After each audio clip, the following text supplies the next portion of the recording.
This mission, and I'm so glad to be reading with us with you guys tonight. But before we begin, let us pray. Our dear Heavenly Lord and Father, we thank you for this opportunity to once again be blessed with your words. We ask for your Holy Spirit to be with us so that we'll be able to grasp the message clearly and we'll be able to use it to improve our lives. Thank you for your love and your guidance. All this is for prayer in Jesus' holy name. Amen. For our reading tonight, I will be reading 1 Samuel chapters 27 to 31 and 2 Samuel chapters 1 to 8. Let's begin. 1 Samuel 27. David among the Philistines. But David thought to himself, one of these days I will be destroyed by the hand of Saul. The best thing I can do is to escape to the land of the Philistines. Then Saul will give up searching for me anywhere in Israel, and I will slip out of his hand. So David and the 600 men with him left and went over to Achish, son of Maok, king of Gath. David and his men settled in Gath with Achish. Each man had his family with him, and David had his two wives, Ahinoam of Jezreel and Abigail of Carmel, the widow of Nabal. When Saul was told that David had fled to Gath, he no longer searched for him.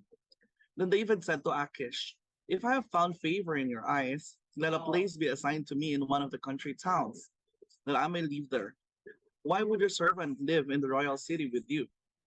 So on that day Achish gave him Ziklag, and it has belonged to the king of Judah ever since. David lived in Philistine territory a year and 4 months. Now David and his men went up and raided the Geshurites, the Girzites, and the Amalekites. From ancient times, these people had lived in the land extending to Shur and Egypt. Whenever David attacked an area, he did not leave a man or woman alive, but took sheep and cattle, donkeys and camels and clothes. Then he returned to Achish. When Achish asked, where did you go raiding today? David would say, against the Negev of Judah and against the Negev of Jerahmeel, or against the Negev of the Kenites. He didn't leave a man or woman alive to be brought to Gath, for he thought they might inform on us and say, this is David, this is what David did.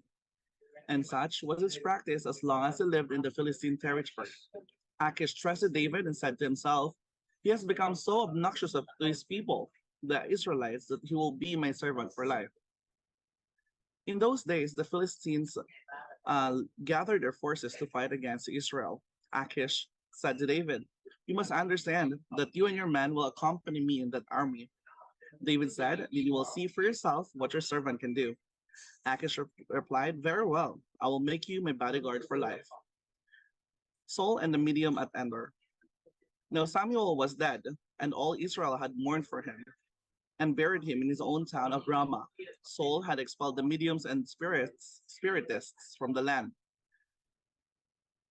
The Philistines assembled and came up and set up camp at Shunem, while Saul gathered all Israel and set up camp at Gilboa. When Saul saw the Philistine army, he was afraid. Terror filled his heart.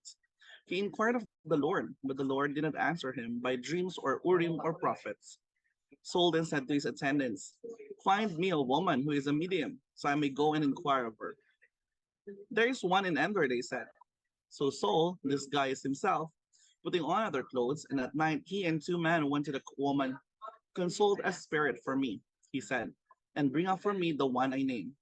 But the woman said to him, surely you know what Saul has done? He has cut off the mediums and spiritists from the land.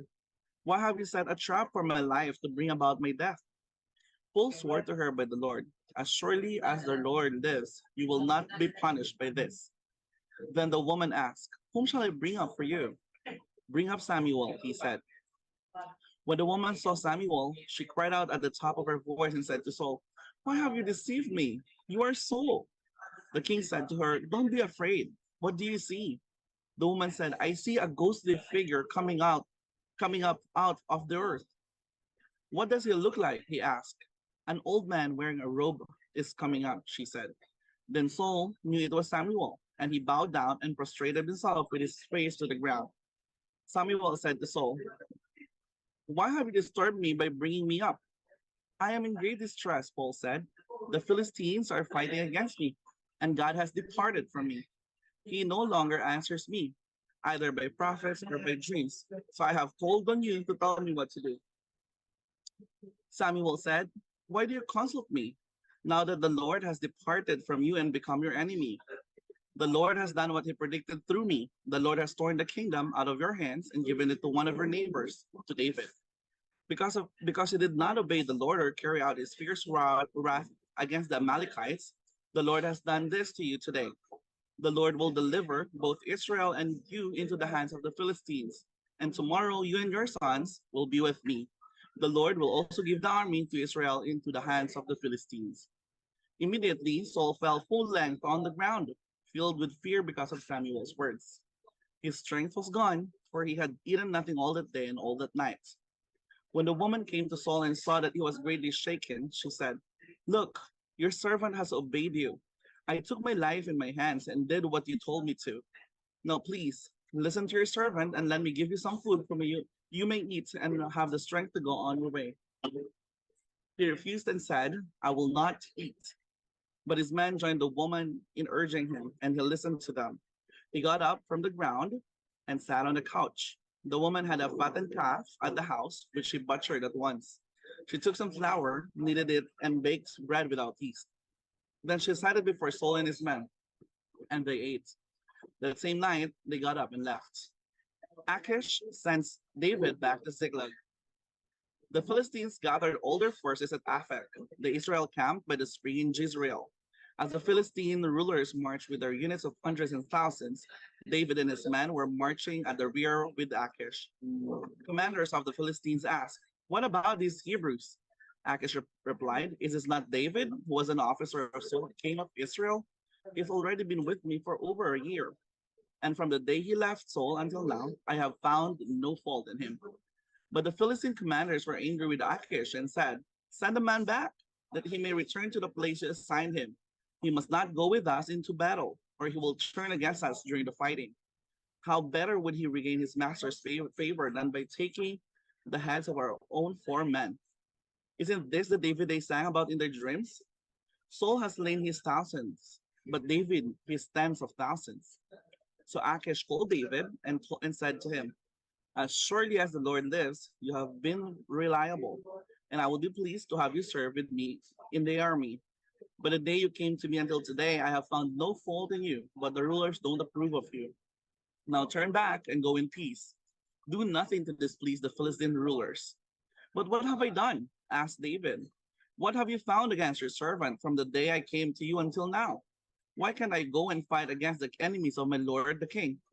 Achish answered, "I know that you have been as pleasing in my eyes as an angel of God. Nevertheless, the Philistine commanders have said, 'He must not go up with us into battle.' Now get up early, along with your master's servants who have come with you, and leave in the morning as soon as it is light." So David and his men got up early in the morning to go back to the land of the Philistines, and the Philistines went up to Jezreel. David destroys the Amalekites. David and his men reached Ziklag on the 3rd day. Now the Amalekites had raided Negev and Ziklag. They had attacked Ziklag and burned it, and had taken captive the women and everyone else in it, both young and old. They killed none of them, but carried them off as they went on their way.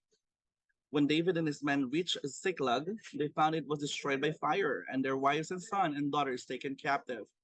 So David and his men wept aloud until they had no strength left to weep. David's 2 wives had been captured, Ahinoam of Jezreel and Abigail, the widow of Nabal of Carmel.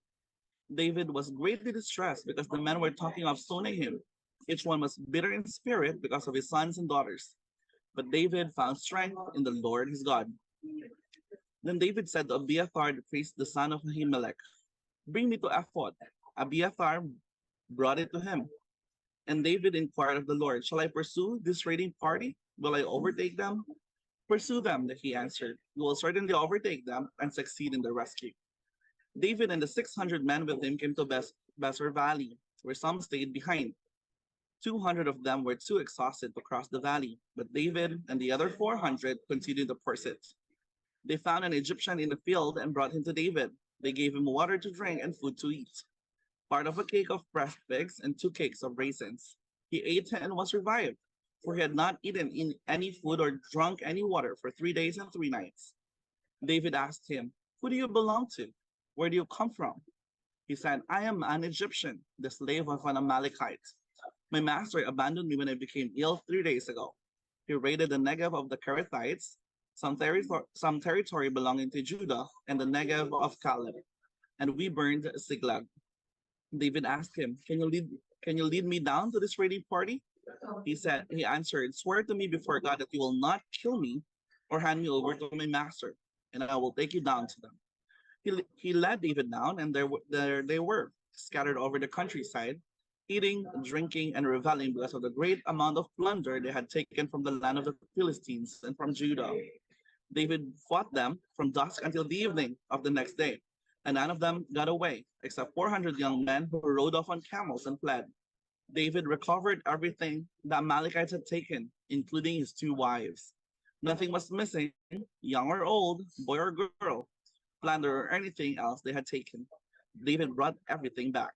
He took all the flocks and herds, and his men drove them ahead of the other livestock, saying, "This is David's plunder." Then David came to the 200 men who had been too exhausted to follow him and who were left behind in the Besser Valley. They came out to meet David and the men with him. As David and his men approached, he asked them how they were. But all the evil men and troublemakers among David's followers said, "Because they did not go out with us, he will not share with them the plunder we recovered. However, each man may take his wife and children and go." David replied, "No, my brothers, you must not do that with what the Lord has given us. He has protected us and delivered into our hands the raiding party that came against us. We will listen to what you say. The share of the man who stayed with the supplies is to be the same as that of him who went down to the battle. All will share alike." David made this a statute and ordinance for Israel from that day to this. When David reached Ziklag, he sent some of the plunder to the elders of Judah, who were his friends, saying, "Here is a gift for you from the plunder of the Lord's enemies." David sent it to those who were in Bethel, Ramoth Negev, and Jattir, to those in Aroer, Sifmoth, Eshtemoa, and Rakal, to those in the towns of the Jerahmeelites and the Kenites, to those in Hormah, Bar Ashan, Athak, and Hebron, and to those in all other places where he and his men roamed. Saul takes his life. Now the Philistines fought against Israel, and Israel fled before them, and many fell dead at Mount Gilboa. The Philistines were in hot pursuit of Saul and his sons, and they killed his sons Jonathan, Abinadab, and Malchishua. The fighting grew fierce around Saul, and when the archers overtook him, they wounded him critically. Saul said to his armor bearer, "Draw your sword and run me through, or these uncircumcised fellows will come and run me through and abuse me." But his armor bearer was terrified and would not do it. So Saul took his own sword and fell on it. When the armor bearer saw that Saul was dead, he too fell on his sword and died with him. So Saul and his 3 sons and his armor bearer and all his men died together on the same day. When the Israelites along the valley and those across Jordan saw that the Israelite army had fled and that Saul and his sons had died, they abandoned their towns and fled, and the Philistines came and occupied them. The next day, when the Philistines came to strip the dead, they found Saul and his 3 sons fallen on Mount Gilboa and stripped off his armor, and they sent messengers throughout the land of the Philistines to proclaim the news in the temple of their idols and among their people. They put his armor in the temple of the Ashtoreth and fastened his body to the wall of Bethshan. Then the people of Jabesh Gilead heard that the Philistines had done to Saul. All their valiant men marched through the night to Bethshan. They took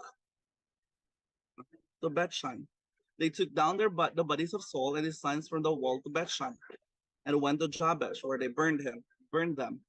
Then they took their bones and buried them under a tamarisk tree at Jabesh, and they fasted for 3 days. Now we're moving on to 2 Samuel. We're going to read from chapter 1. David hears of Saul's death. After the death of Saul, David returned from striking down the Amalekites and stayed in Ziklag for 2 days. On the third day, a man arrived from Saul's camp with his clothes torn and dust on his head. When he came to David, he fell to the ground and paid him honor. Where have you come from? David asked him. He answered, I have escaped from the Israelite camp. What happened? David asked. Tell me. The men fled from battle. He replied, many of them fell and died, and Saul and his son Jonathan are dead. Then David said to the young man who brought him the report, how do you know that Saul and his Jonathan are dead? I happened to be on Mount Gilboa, the young man said, and there was Saul leaning on his spear with the chariots and their drivers in hot pursuit.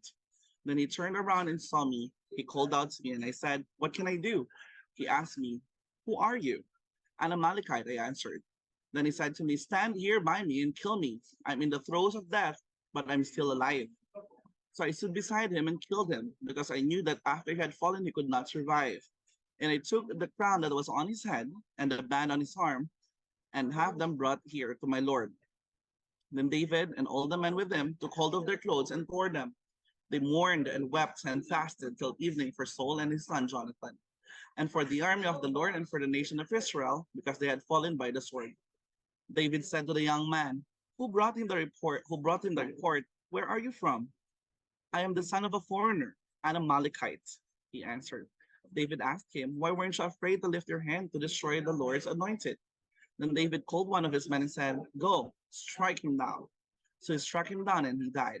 For David has said to him, your blood will be on your own head. Your own mouth testified against you when you had said, I killed the Lord's anointed. David's lament for Saul and Jonathan. David took up this lament concerning Saul and his son Jonathan, and he ordered that the people of Judah be taught this lament to the bow. It is written in the book of Joshua, a gazelle lies laying on your heights, Israel. How mighty have fallen. Tell it not in Gath, proclaim it not in the streets of Ashkelon. Lest the daughters of the Philistines be glad, lest the daughters of the uncircumcised rejoice. Mountains of Gilboa, may you have neither dew nor rain, for no showers fall on your terraced fields. For there the shield of the mighty was despised, the shield of Saul no longer rubbed with oil. From the blood of the slain, for the flesh of the mighty, the bow of Jonathan did not turn back, the sword of Saul did not return unsatisfied. Saul and Jonathan, in life they were loved and admired, and in death they were not parted. They were swifter than eagles, they were stronger than lions. Daughters of Israel, weep for Saul, who clothed you in scarlet and finery, who adorned your garments with ornaments of gold. How the mighty have fallen in battle. Jonathan lies slain on your heights. I grieve for you, Jonathan, my brother. You were very dear to me. Your love for me was wonderful, more wonderful than that of women. How the mighty have fallen, the weapons of war have perished. 2 Samuel 2, David anointed king over Judah. In the course of time, David returned, inquired of the Lord, shall I go up to one of the towns of Judah? He asked. The Lord said, go up. David asked, where shall I go? To Hebron, the Lord answered. So David went up there with his two wives, Ahinoam of Jezreel and Abigail, the widow of Nabal of Carmel. David also took the men who were with him, each with his family, and they settled in Hebron and its towns. Then the men of Judah came to Hebron, and there they anointed David king over the tribe of Judah. When David was told that it was the men of Jabesh Gilead who had buried Saul, he sent messengers to them to say to them, the Lord bless you for showing his kindness to Saul, your master, by burying him. May the Lord now show you kindness and faithfulness, and I too will show you the same favor because you have done this. Now then, be strong and brave, for Saul your master is dead, and the people of Judah will have anointed me king over them. War between the houses of David and Saul. Meanwhile, Abner, son of Ner, the commander of Saul's army, had taken Ishbosheth, son of Saul, and brought him over to Mahanaim. He made him king over Gilead, Ashuri, and Jezreel, and also over Ephraim, Benjamin, and all Israel.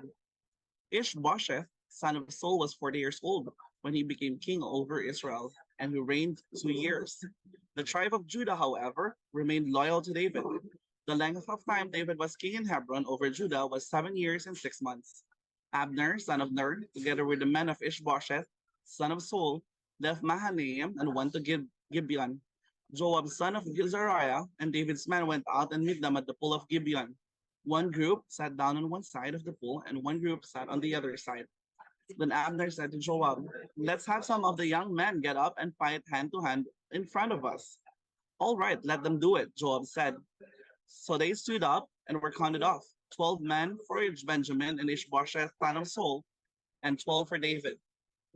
Then each man grabbed his opponent by the head and thrust his dagger into his opponent's side. Then they fell down together, so that the so that place in Gibeon was called Helkath Hazurim. The battle that day was very fierce, and Abner and the Israelites were defeated by David's men. The three sons of Zeruiah was there, Joab, Abishai, and Asahel. Now Asahel was as fleet-footed as a wild gazelle. He chased Abner, turning neither to the right nor to the left as he pursued him. Abner looked behind him and asked, "Is that you, Asahel?" He answered, it is, he answered. Then Abner said to him, "Turn aside to the right or to the left, take on one of the young men and strip him of his weapons." But Asahel wouldn't stop chasing him. Again, Abner warned Asahel, "Stop chasing me. Why should I strike you down? How could I look your brother Joab in the face?" But Asahel refused to give up the pursuit. So Abner thrust the butt of his spear into Asahel's stomach, and the spear came out through his back. He fell there and died on the spot. And every man stopped where he came to the place where Asahel had fallen and died. But Joab and Abishai pursued Abner, and as the sun was setting, they came to the hill of Ammah, near Giah, on the way to the wasteland of Gibeon. Then the men of Benjamin rallied behind Abner. They formed themselves into a group and took their stand on top of a hill. Abner called out to Joab, "Must the sword devour forever? Don't you realize that this will end in bitterness? How long before you order your men to stop pursuing their fellow Israelites?" Joab answered, "As surely as God lives, if you had not spoken, the men would have continued pursuing them until morning." So Joab blew the trumpet, and all the troops came to a halt. They no longer pursued Israel, nor did they fight anymore. All that night, Abner and his men marched through the Arabah. They crossed the Jordan, continued through the morning hours, and came to Mahanaim. Then Joab stopped pursuing Abner and assembled the whole army. Besides Asahel, 19 of David's men were found missing. But David's men had killed 360 Benjamites who were with Abner, and they took Asahel and buried him in his father's tomb at Bethlehem. Then Joab and his men marched all night and arrived at Hebron by daybreak. Chapter 3. The war between the house of Saul and the house of David lasted a long time. David grew stronger and stronger, while the house of Saul grew weaker and weaker. Sons were born to David in Hebron. His firstborn was Ammon, the son of Ahinoam of Jezreel. His second, Kileab, the son of Abigail, the widow of Nabal of Carmel. The third, Absalom, the son of Maacah, daughter of Talmai, king of Geshur. The fourth, Adoniah, the son of Haggith. The fifth, Shephatiah, the son of Abital. And the sixth, Ithream, the son of David's wife, Eglah. They were born to David in Hebron. Abner goes over to David. During the war between the house of Saul and the house of David, Abner had been strengthening his own position in the house of Saul. Now Saul has had a concubine named Rizbah, daughter of Aiah. And Ishbosheth said to Abner, "Why did you sleep with my father's concubine?" Abner was very angry because of what Ishbosheth said. So he answered, "Am I a dog's head on Judah's side? This very day I'm loyal to the house of your father Saul and to his family and friends. I haven't handed you over to David, yet now you accuse me of an offense involving this woman. May God deal with Abner, be it ever so severely, if I do not do for David what the Lord promised him on oath, and transfer the kingdom from the house of Saul, and establish David's throne over Israel and Judah from Dan to Beersheba."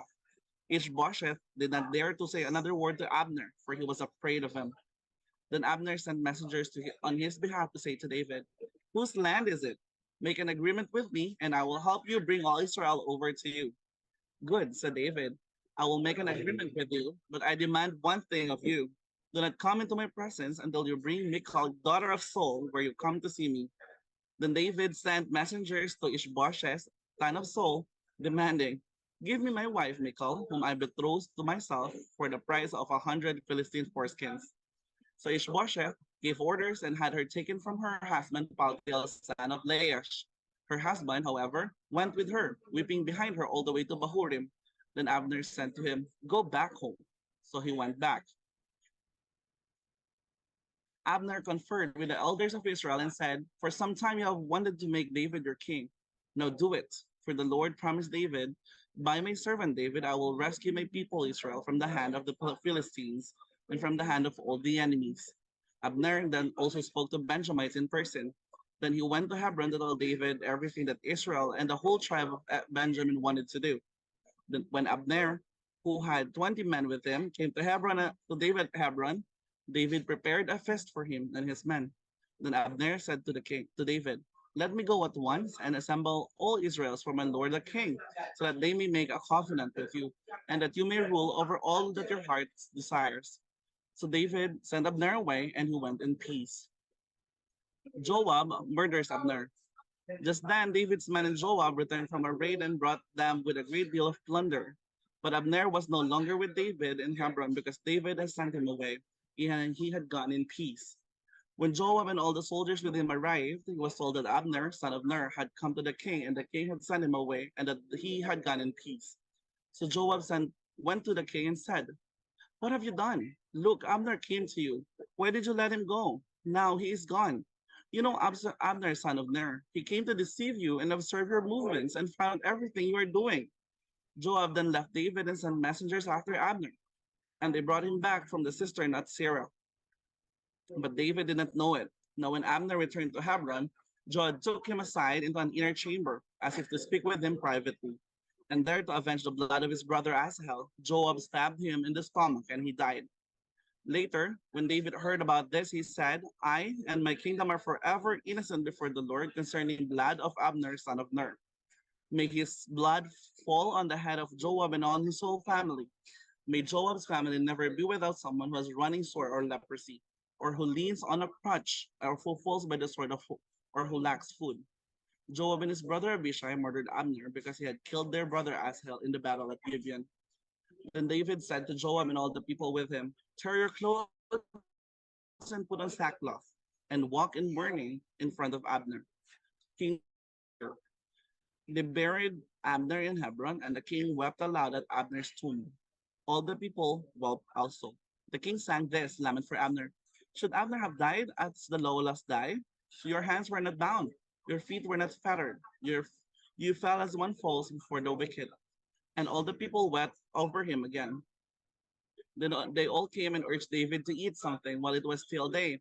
But David took an oath and saying, may God deal with me, be it ever so severely, if I taste bread or anything else before the sun sets. All the people took note and were pleased. Indeed, everything the king did please them.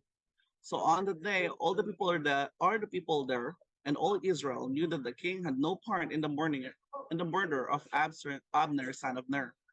Then the king said to his men, do you not realize that a commander and a great man has fallen in Israel this day? And today, though I am the anointed king, I am weak, and these sons of Zeruiah are too strong for me. May the Lord repay the evildoer according to his evil deeds. Chapter 4, Ishbosheth murdered. When Ishbosheth, son of Saul, heard that Abner had died in Hebron, he lost courage, and all Israel became alarmed. Now Saul's son had two men who were leaders of raiding bands. One was named Baana, and the other Rechab. They were sons of Rimmon and the Beerothite from the tribe of Benjamin. Beeroth is considered part of Benjamin because the people of Beeroth fled to Gittaim and have resided there as foreigners to this day. Jonathan, son of Saul, had a son who was lame in both feet. He was 5 years old when the news about Saul and Jonathan came from Jezreel. His nurse picked him up and fled, but as she hurried to leave, he fell and became disabled. His name was Mephibosheth. Now Rechab and Baana, the sons of Rimmon the Beerothite, set out for the house of Ishbosheth, and they arrived there in the heat of the day while he was taking his noonday rest. They went into the inner part of the house as if to get some wheat, and they stabbed him in the stomach. Then Rechab and his brother Baana slipped away. They had gone into the house while he was lying on the bed in his bedroom. After they stabbed him and killed him, they cut off his head. Taking it with them, they traveled all night by way to the Arabah. They brought the head of Ishbosheth to David at Hebron and said to the king, here is the head of Ishbosheth, son of Saul, your enemy who tried to kill you. This day the Lord has avenged my lord the king against Saul and his offspring. David answered Rechab and his brother Baana, the sons of Rimoth, Okay. The sons of Fremont the Beerothite. As surely as the Lord lives, who has delivered me out of every trouble. When someone told me Saul is dead and thought he was bringing good news, I seized him and put him to death in Ziklag. That was the reward I gave him for his news. How much more when wicked men have killed an innocent man in his own house and on his own bed? Should I not now demand his blood from your hand and rid the earth of you? So David gave an order to his men, and they killed them. They cut off their hands and feet and hung their bodies by the pool in Hebron. But they took Sheth and buried it. Chapter 5, David becomes king over Israel. All the tribes of Israel came to David at Hebron and said, "We are your own flesh and blood. In the past, while Saul was king over us, you were the one who led Israel to their military campaigns. And the Lord said to you, you will shepherd my people Israel, and you will become their ruler." When all the elders of Israel had come to King David at Hebron, the king made a covenant with them at Hebron before the Lord, and they anointed King David king over Israel. David was 30 years old when he became king, and he reigned 40 years. In Hebron, he reigned over Judah 7 years and 6 months, and in Jerusalem, he reigned over all Israel and Judah 33 years. David conquers Jerusalem. The king and his men marched to Jerusalem to attack the Jebusites who lived there. The Jebusites said to David, "You will not get in here. Even the blind and the lame can ward you off." They thought David cannot get in here. Nevertheless, David captured the fortress of Zion, which is the city of David. On that day, David had said, "Anyone who conquers the Jebusites will have to use the water shaft to reach those lame and blind who are David's enemies." That is what they say. The blind and lame will not enter the palace. David then took up residence in the fortress and called it the city of David. He built up the area around it from the terraces inward, and he became more and more powerful because the Lord God Almighty was with him. Now Hiram, king of Tyre, sent envoys to David, along with cedar logs and carpenters and stonemasons, and they built a palace for David. Then David knew that the Lord has established him as king over Israel and had exalted his kingdom for the sake of his people Israel. After he left Hebron, David took more concubines and wives in Jerusalem. The more sons and daughters were born to him. These are the names of the children born to him there: Shammua, Shobab, Nathan, Solomon, Ibar, Elishua, Nepheg, Japhia, Elishama, Eliada, and Eliphalet. David defeats the Philistines. When the Philistines heard that David had been anointed king over Israel, they went up in full force to search for him, but David heard about it and went down to the stronghold. Now the Philistines had come and spread out in the valley of Rephaim. So David inquired of the Lord, "Shall I go and attack the Philistines? Will you deliver them into my hands?" The Lord answered him, "Go, for I will surely deliver the Philistines into your hands."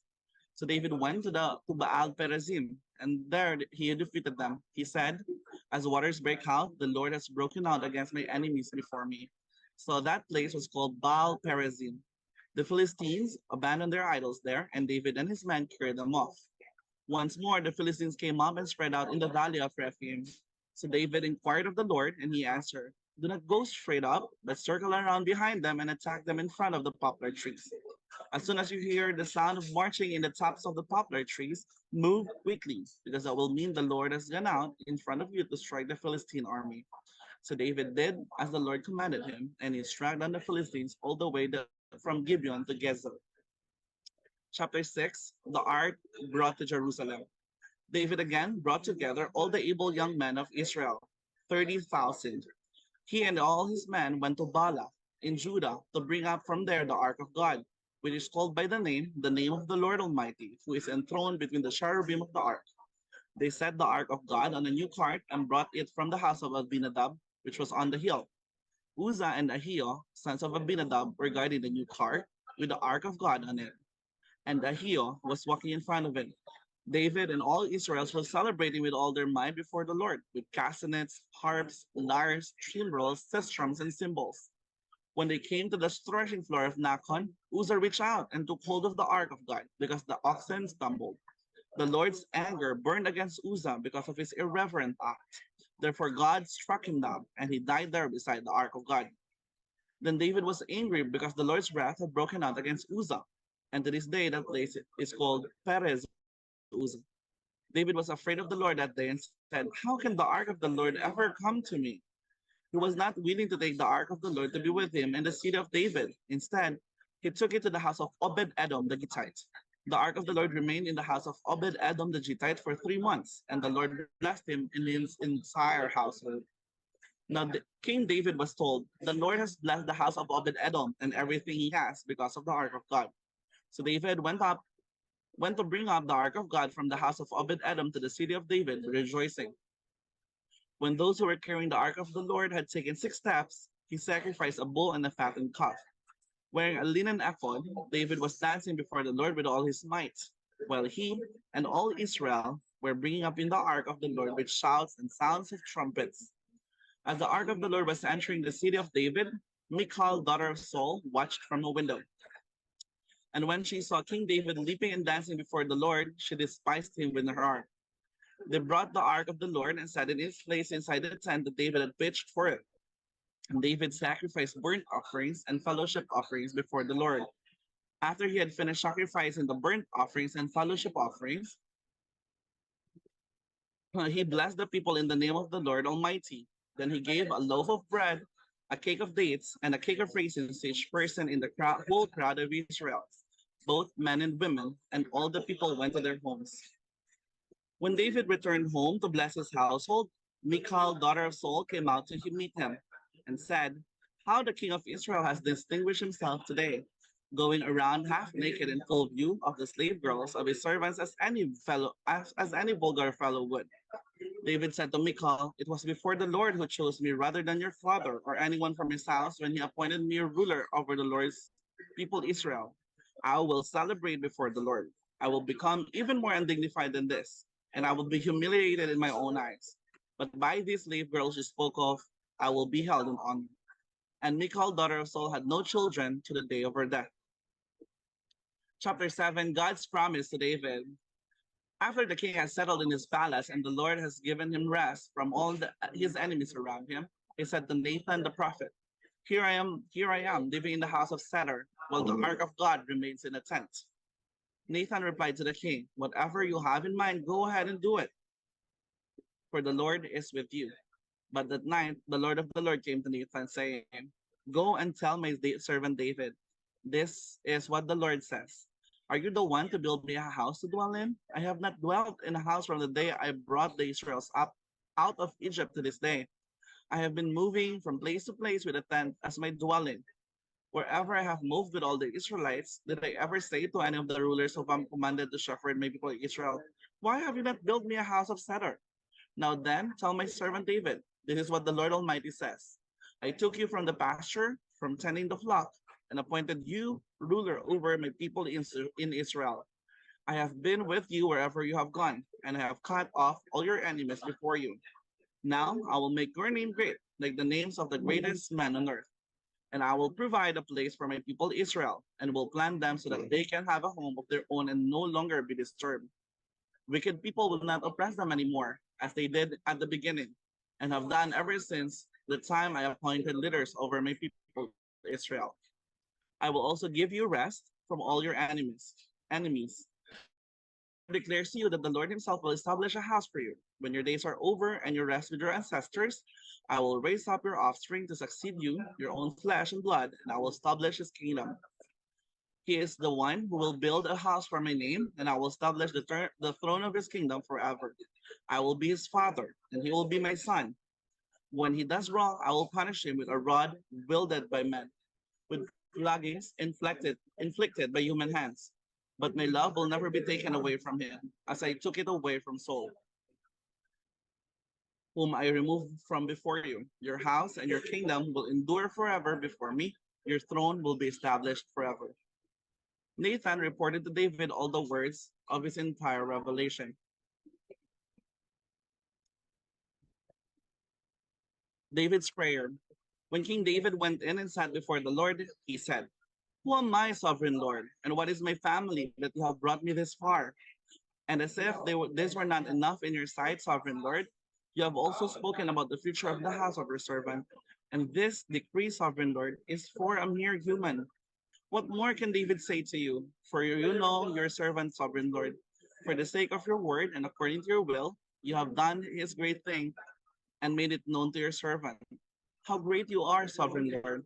There is no one like you, and there is no God but you, as we have heard with our own ears.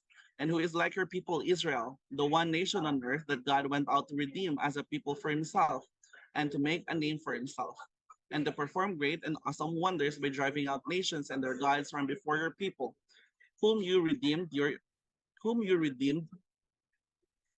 from Egypt. You have established your people, Israel, as your very own forever, and you, Lord, have become their God. And now, Lord God, keep forever the promise you have made concerning your servant and his house. Do as you promised, so that your name will be great forever. Then people will say, the Lord Almighty is God over Israel, and the house of your servant David will be established in your sight. Lord Almighty, God of Israel, you have revealed this to your servant, saying, I will build a house for you. So your servant has found courage to pray this prayer to you. Sovereign Lord, you are God. Your covenant is trustworthy, and you have promised these good things to your servant. Now be pleased to bless the house of your servant, and it may continue forever in your sight. For you, sovereign Lord, have spoken, and with your blessings, the house of your servant will be blessed forever. Last chapter for us, chapter 8, David's victories. In the course of time, David defeated the Philistines and subdued them, and he took Metheg-Ammah from the control of the Philistines. David also defeated the Moabites. He made them lie down on the ground and measured them off with a length of cord. Every two lengths of them were put to death, and the third length was allowed to live. So the Moabites became subject to David and brought him tribute. Moreover, David defeated Hadadezer, son of Rehob, king of Soba, when he went to restore his monuments at the Euphrates River. David captured 1,000 of his chariots, 7,000 charioteers, and 20,000 foot soldiers. He hamstrung all but 100 of the chariot's horses. When the Arameans of Damascus came to help Hadadezer, king of Zobah, king struck down 22,000 of them. He put garrisons in the Aramean kingdom of Damascus, and the Arameans became subject to him and brought tribute. The Lord gave David victory wherever he went. David took the gold shields that belonged to the officers of Hadadezer and brought them to Jerusalem. From Taba and Berothai, towns that belonged to Hadadezer, King David took a great quantity of bronze. When Tu, king of Hamath, heard that David had defeated an entire army of Hadadezer, he sent his son Joram to King David to greet him and congratulate him on his victory in battle over Hadadezer, who had been at war with Tu. Joram brought with him articles of silver, of gold, and of bronze. King David dedicated these articles to the Lord as he had done with the silver and gold from all the nations he had subdued: Edom and Moab, the Ammonites and the Philistines, and Amalek. He also dedicated the plunder taken from Hadadezer, son of Rehob, king of Zorah. And David became famous after he returned from striking down 18,000 Edomites in the valley of Salt. He put garrisons throughout Edom, and all the Edomites became subject to David. The Lord gave David victory wherever he went. David's officials. David reigned over all Israel, doing what was just and right for all his people. Joab, son of Zeruiah, was over the army. Jehoshaphat, son of Eliud, was recorder. Zadok, son of Ahitub, and Ahimelech, son of Abiathar, were priests. Seraiah was secretary. Benaiah, son of Jehoiada, was was over the Kerethites and Pelethites, and David's sons were priests. And that's our reading for tonight, brothers and sisters. Thank you for joining me as I take part on day 30 of the 100 Days of Scriptures. Before we end this reading, let us bow our heads for a prayer. Oh, dear Lord and Heavenly Father, we thank you for the lessons of the stories of life of David, for giving us a great story, a great image of what is life when we surrender our lives to you. Help us, dear Lord, be victorious over the challenges we face every day. Help us, dear Lord, become champions of the wars and the battles that we face every day, because we are with you and because you are our God, and you are the sovereign Lord before us. Thank you for giving us chance to read the Bible tonight, and as we sleep tonight, may you be with us, dear Father. Thank you for listening to our prayer, and all these things we pray in Jesus' holy name. Amen.